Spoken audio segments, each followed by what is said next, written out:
A lot of focus has been on what Washington thinks about what's happened in Pyongyang this week. But other countries in the region, namely China, Russia, and Japan, have their own views, and they've welcomed the summit. They also want peace. Ji-yeon has the details. South and North Korea's neighboring countries of China, Japan, and Russia gave their responses to the third Inter-Korean Summit of 2018.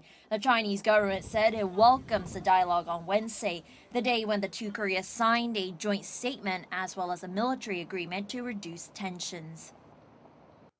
As a close neighbor, China always supports improvements in inter-Korean relations through dialogue.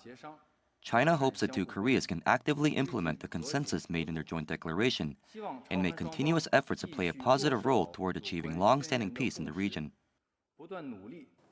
Meanwhile, Japan says it hopes improved inter-Korean relations could lead to the resumption of denuclearization dialogue between North Korea and the U.S. It also called for specific actions from the North for the complete denuclearization of the Korean peninsula. In a regular briefing, Japan's Chief Cabinet Secretary Yoshida Suga called for North Korea to promptly carry out its denuclearization efforts as agreed upon by the two Koreas, as well as the agreements made during the Singapore summit in June.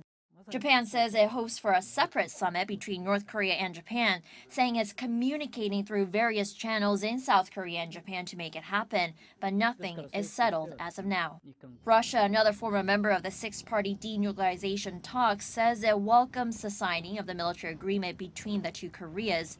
Russia's presidential spokesman Dmitry Peskov says Moscow considers the move an effective step towards settling issues regarding North Korea's nuclear program. Ji-yeon, Arirang News.